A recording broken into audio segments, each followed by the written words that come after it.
Good morning, CLC. I invite you now, in this moment and at this time, to allow yourself to go in, with, and through the great beyond to the I am that you are. Allow yourself to relax in and with spirit, putting aside all past and future events. If you feel so inclined, go ahead and take a nice deep cleansing breath in. And as you release the breath, allow your body to just relax in this moment. Go ahead and take another nice deep breath in, breathing in love and light. And as you release this breath, allow your mind to be here, now. Universal love enfolds me. Universal wisdom inspires me. Universal spirit enlightens me. Universal power encircles me. I am one, and all is well. As we begin this inner healing process, let me invite you to relax in quiet confidence, opening yourself up to the miracle-working higher power. Now symbolize the unity of your thinking and feeling nature by touching your chest with your hand, and let my words act as your own, for your own inner healing, acceptance, and receptivity. I acknowledge that there is a power, intelligence, and wisdom greater than my own.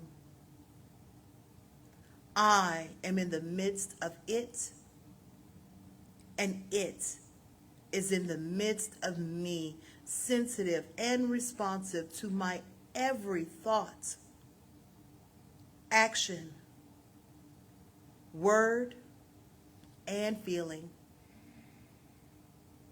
I now make this true for myself by saying aloud, I acknowledge.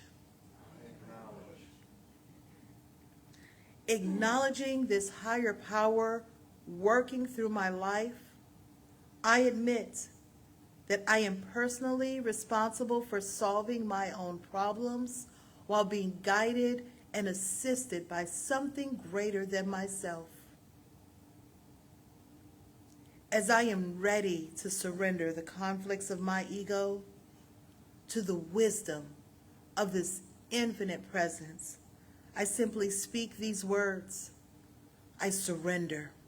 I surrender.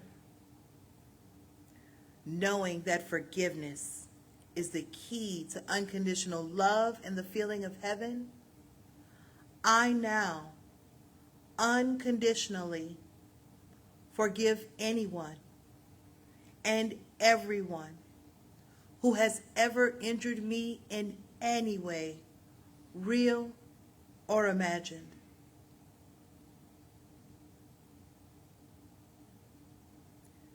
And I now forgive myself for all of my mistaken judgments and their resulting actions. From my deepest level of understanding, I now say, I forgive. I forgive. Realizing that I continually experience the effects of my own thinking, I now choose to allow this higher power to recreate me deeply, filling my mind with thoughts that are only positive, constructive, loving, and beautiful. I call upon this divine inflow by stating aloud, I choose. I now center upon that one very special idea that I'm willing to accept as real for me in this coming week. Visualizing that idea as already acted upon and brought to pass. In seeing my idea become a fact of my experience, I enjoy the happiness and peace of my thought fulfilled and gratefully speak these words. I accept. Knowing that I have an everlasting place in the midst of the power that sustains all creation, as well as the support of all those around me, I allow myself to relax in the peace of fulfillment and gratitude and say, I release. I release. Now, in my mind's eye, I envision the presence of someone near and dear to me. This can be a friend, a family member, a teacher or mentor, someone who has touched my life in deep and loving ways. Someone who may not be physically present in this room or even on this planet anymore. I turn to that image in my mind's eye and say, I'm grateful for the good in your life. Now I open my eyes, turn to the world around me, and joyfully speak to anyone physically present in this room or virtually on this broadcast, and share in confidence and gratitude in saying, I'm grateful for the good in your lives. But today is Advent. I walk in and they're discussing Advent. What is Advent? Well, Advent is about two things. It's about preparation and it's about waiting. And my commentary today is that it's a whole lot easier to prepare than it is to wait. Okay?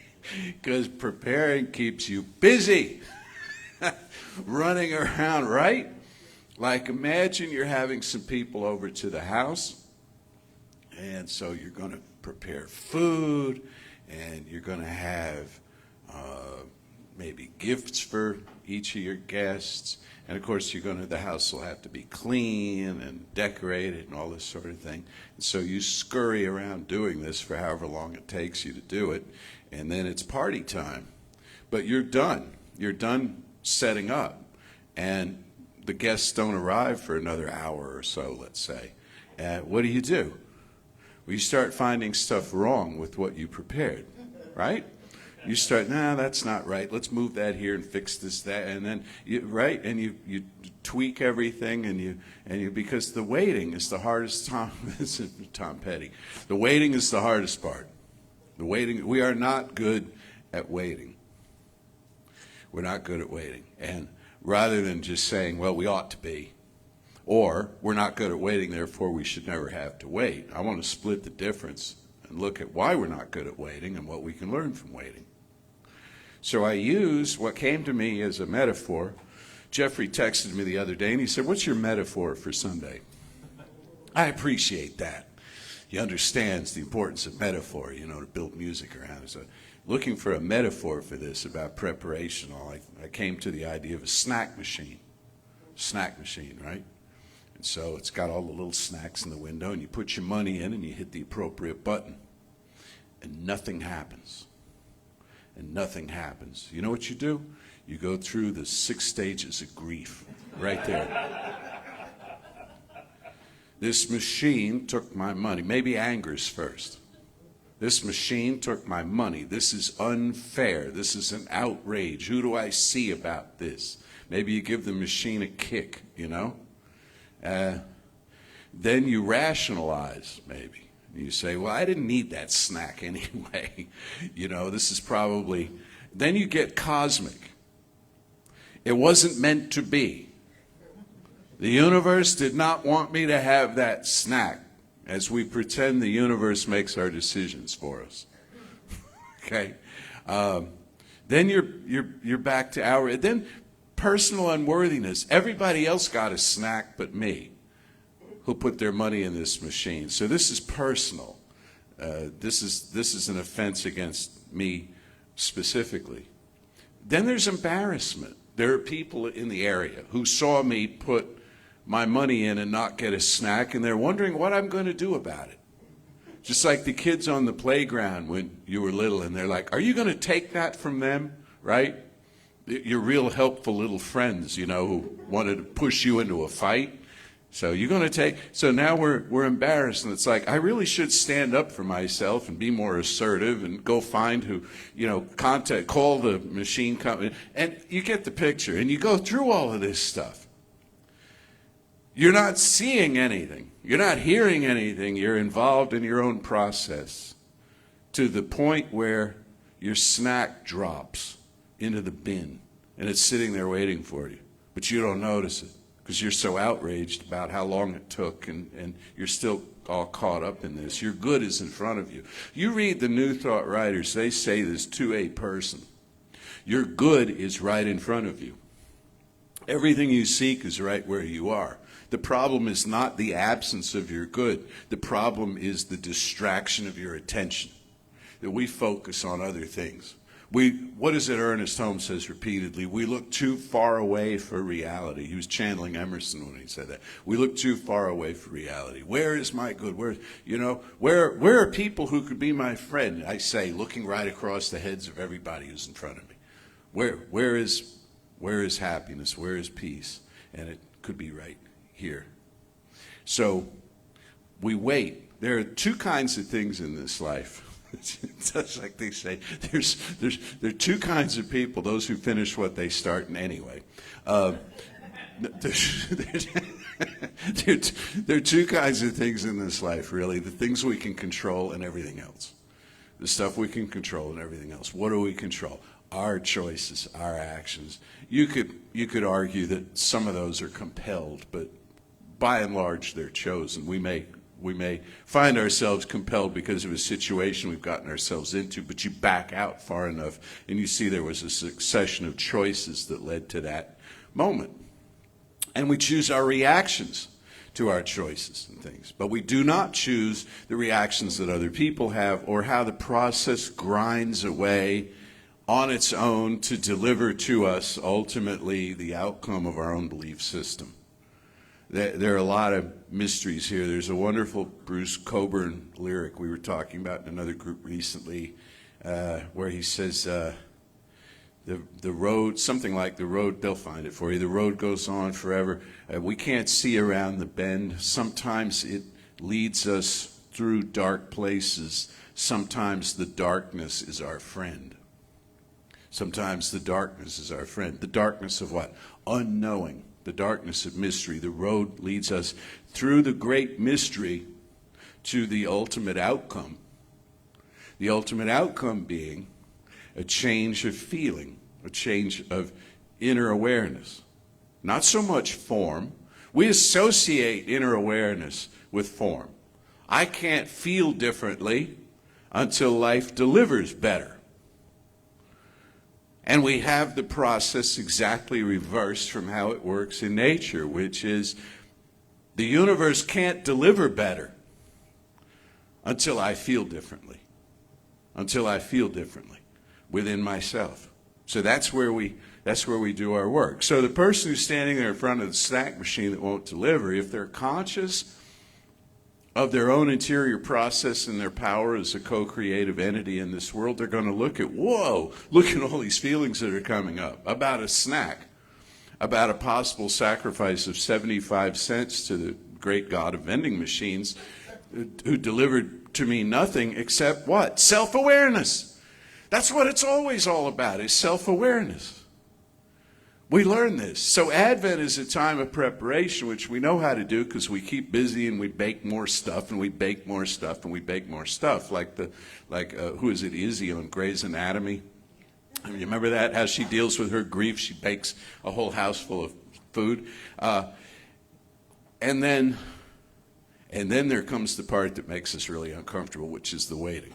Advent is a time of waiting. The Jews wait for, Advent is not a Jewish experience, but the Jews wait for a Messiah, and a certain group of those Jews, some 2,000 years ago, felt like the Messiah had been delivered, and they began to call themselves Christians. And the Christians wait for the Messiah to do what? Come back again, which is another sermon. Because we stand in the presence of something and we say, is this going to happen again? When's the next show? When's the next arrival of this? Rather than live in the immediacy of the moment. There's a school of thought within mystical Christianity, this is pretty radical stuff, that Christ never left. Jesus' body came off and he ascended into the land all of us ascend to, but the Christ idea never left. Furthermore, it never even arrived. It was always here. It's intrinsic. It's baked into us. And that's a function of our seeing. That's a function of our feeling. And so all of the songs and stuff about Christmas and, the arrival of the Christ child and all of that, it's a metaphor. For what? The opening of our hearts to the idea of peace on earth, goodwill toward men. This is not bestowed on us. This is not visited on us. This is something that awakens from within the self. Goodwill toward all. Goodwill toward all. And we say, well, why can't things be like this all year round? As if there's some other agency in charge of that. When in fact, you get the idea. So we look in the dark night of the soul experience that John of the Cross wrote about. And, he's a fascinating story, and that's a fascinating little book that he wrote 550 years ago. You go through this searching, you go through this, it's an identity crisis, really. Who am I?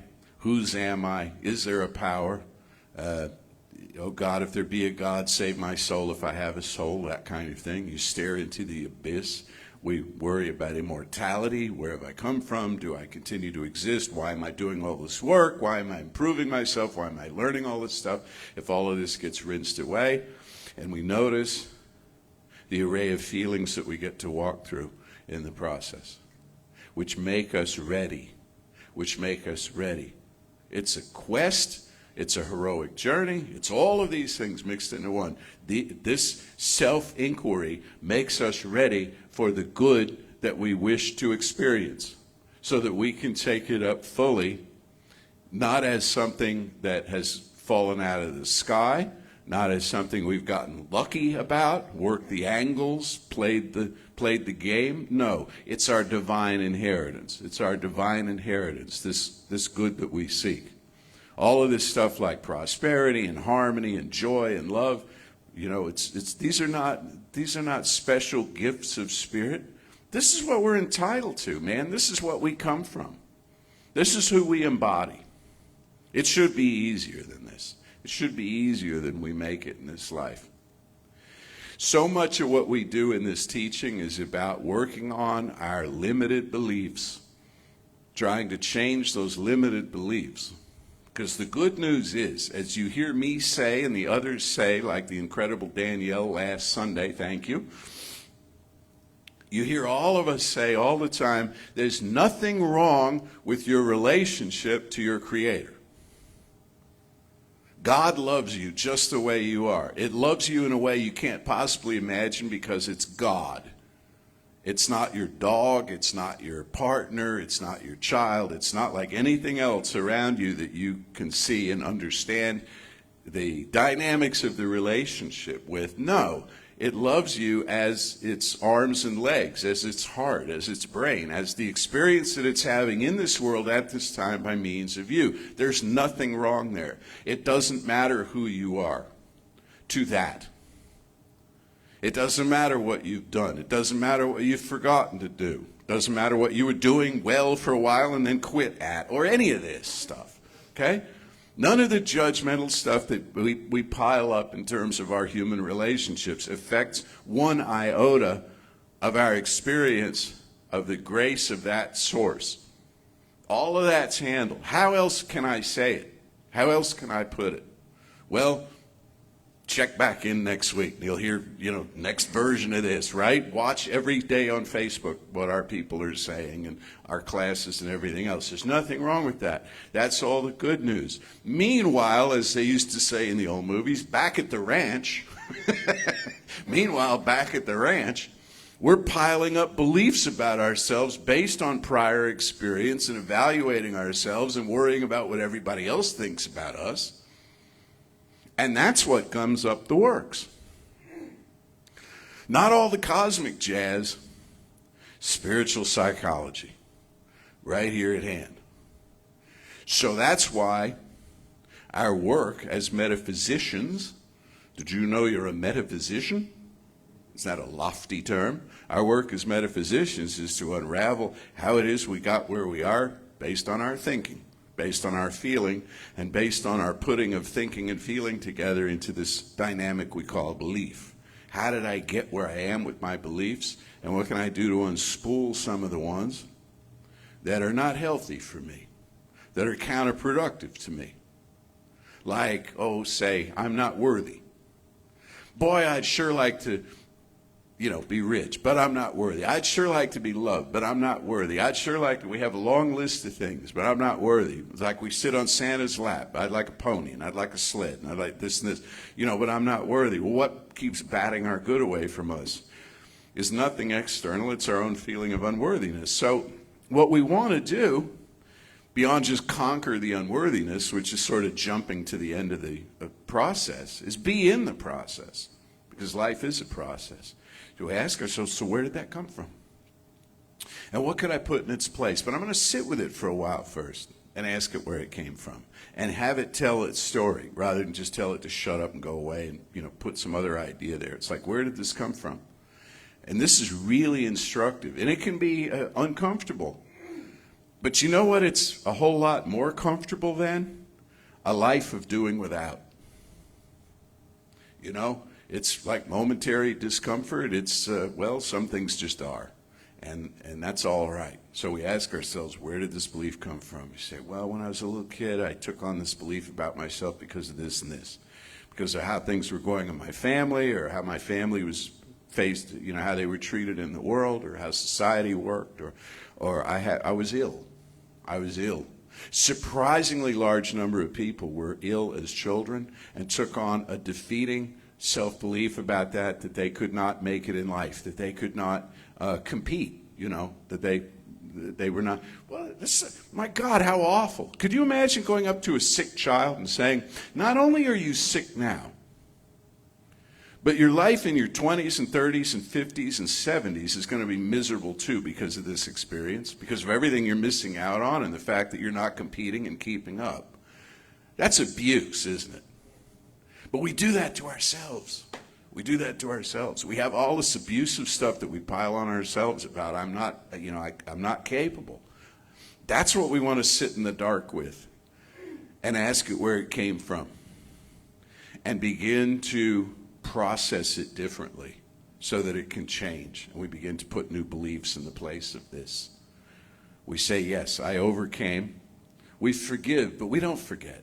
We don't forget. We say, yeah, I came from what I came from. I went through the experiences that I went through. I'm not just rinsing all that away, but I'm no longer assigning meaning to it that is self-defeating in the present moment. And this is what makes us ready for the Christ idea to be born, as we will speak about, obviously, in the weeks to come due to the season, plus it's a good year-round message anyway, is that the Christ idea comes as what? A child. He didn't come busting onto the scene in the stories that we have as a fully grown warrior who came in and kicked out the Romans and did all of this stuff, which is what kind of they wanted him to do. But in the Luke birth narrative anyway, he shows up as this infant. Matthew too, I guess, but Luke is the one everybody memorizes, like Linus and Charlie Brown Christmas, Right, Danielle? Yeah. So, it's his baby. Small, vulnerable, in, what's the word here? Trouble. Herod. Think Herod, okay? There's wanted, hunted, this child is. And hunted by what? What does Herod represent? You have to come back in a future week to get that. But think ego. Think ego. That'll work. We must become as a little child to enter the kingdom of heaven, said this child when it grew. We must become as a little child to enter the kingdom of heaven. What does that mean? Process the stuff that's in front of you to process. Go all the way back as far as you can in your memory to where you hid your power. To where you hid. It's like a trail of breadcrumbs through the forest. Where did you put your power? You're a little kid and there's trouble in the house, and you say, as a result of this, I must take on this belief in something, that all good things come to an end, or people who you love leave, or some variation on that. And you go to that little person in you who holds that belief, and you sit there and you hold them, and you let them cry on your shoulder, and you let them work it out, and that part of you, that psychological representation of the little child in you, comes to the understanding that it was just a story that was made to keep you safe. Through the long night watches, may the angels spread their white wings around me, watching round my bed. That's where I got this title. I didn't know. It came to me through the long night watches, and I was thinking about the watch night services that are held on New Year's Eve in churches. I thought about Holmes' statement that through the long night watches, his hand clasps mine, speaking of spirit. And then I did this modern thing called Google it, and I found that it comes from a children's hymn. And I probably heard that hymn when I was a child, and the idea of the angels with the big feathery wings gathered round while we sleep. It's a beautiful image. It's a beautiful image. It's a whole lot more beautiful than if I die before I wake, I pray the Lord my soul to take. And there's the little kid with their eyes wide open, staring at the ceiling all night long, you know. So it just matters what you give the subconscious mind as to how things turn out in the long run. And this is what we're waiting for, and this is the Messiah. And of course, the great conclusion that we will come to eventually, if not immediately, when the Messiah presents themselves, is that I recognize this as some aspect of my own character coming home to meet me. Because there is what? Let's say it together, know it together. There is one life, one power, one presence, pure spirit, everywhere radiant, everywhere magnificent, everywhere in process, everywhere remembering itself and seeing itself coming and going. There is one life, and that life is my life right now, I who speak this word. And it's the life of every person within earshot of me who hears this word. And every person driving by on the street outside, or flying in airplanes overhead, or doing whatever they're doing on this world or any world in this plane or dimension, or any plane or dimension, any sentient being, any being that isn't sentient, that hasn't a clue what's going on, is still this one life at that level of expression as is even a rock. So what I affirm and know is simply in this oneness that everyone and everything that's capable of knowing more of who it is doing so now. Everyone whom that would help. Everyone inspired by that idea. Everyone uplifted by that idea. Everyone who could use a change of scenery in their belief system is having that occur right now. And it occurs as a process. It shows us where we have stashed our energy, hidden our power, and how to reclaim it. This message is unique to each one who hears it.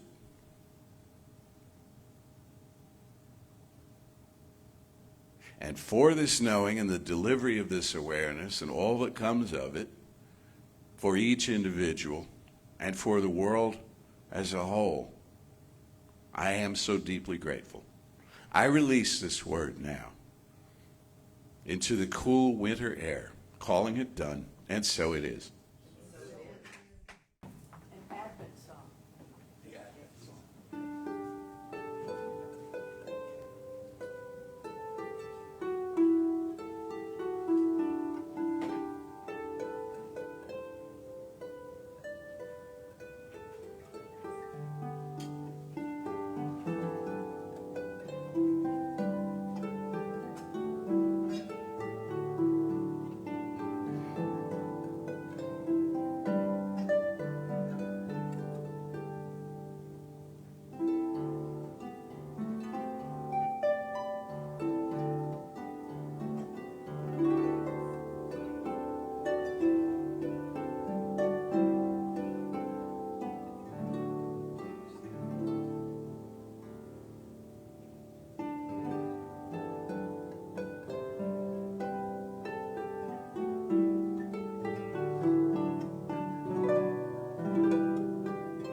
We come up to giving time.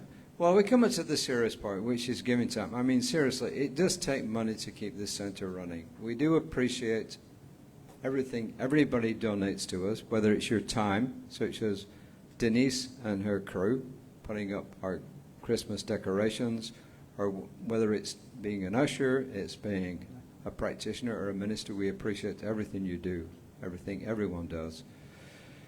But it does take money to get the center going, so you can donate in many ways. You can donate with check, you can donate with PayPal, you can give us cash. It really doesn't matter. It's all good. So we appreciate your help in getting this message, Reverend Jesse's message today, and our messages every Sunday out to the world. So say with me now. Divine love, through me, blesses and multiplies all the good I am and have. All the good I give and receive, I am prosperous now, and so it is. My last responsibility is my favorite responsibility, which is when I get to speak my word for you and send you out into the world for the week. And since I have no idea what I'm going to speak my word for you, I'm going to let that inspiration happen by simply knowing that there is one. Only one. From the macro to the micro, from this dimension to every dimension, there is one. And each and every one of us are a part of that one, an indispensable part of that one.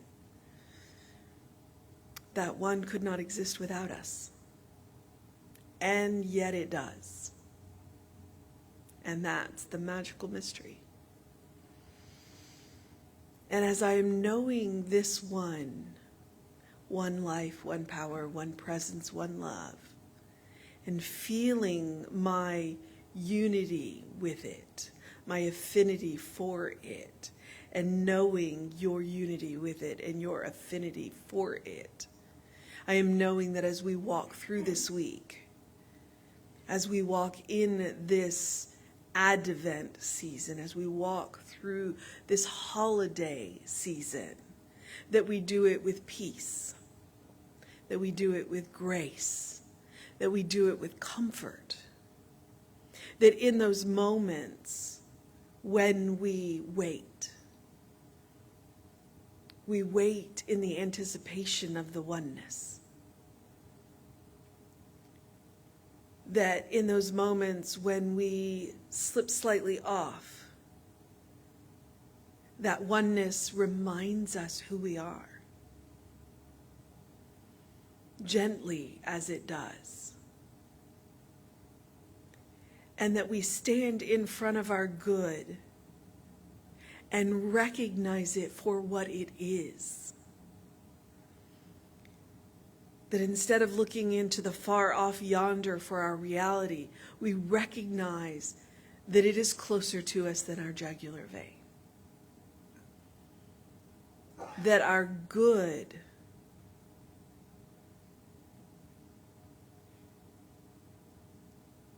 is leaned up against us right now, surging us full of life.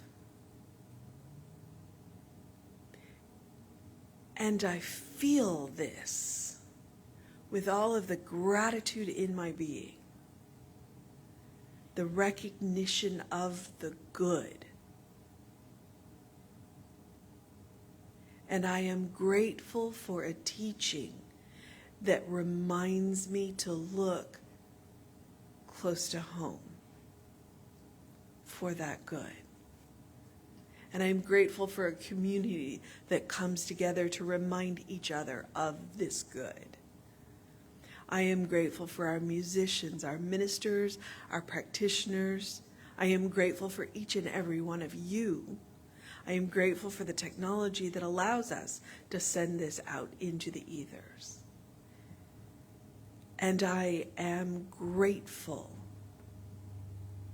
as a practice, not just a feeling. And I release my word into law, knowing that it is done. And so it is. Say with me now, something wonderful is happening through me. Something wonderful is happening through me. I feel it in my body. I feel it in my body. I feel it in my mind. I feel it in my mind. I feel it in everything I am. Everything I am. I choose it. I choose it. I trust it. I trust it. I use it. I use it. And what else? I love it. And so it is. So it is.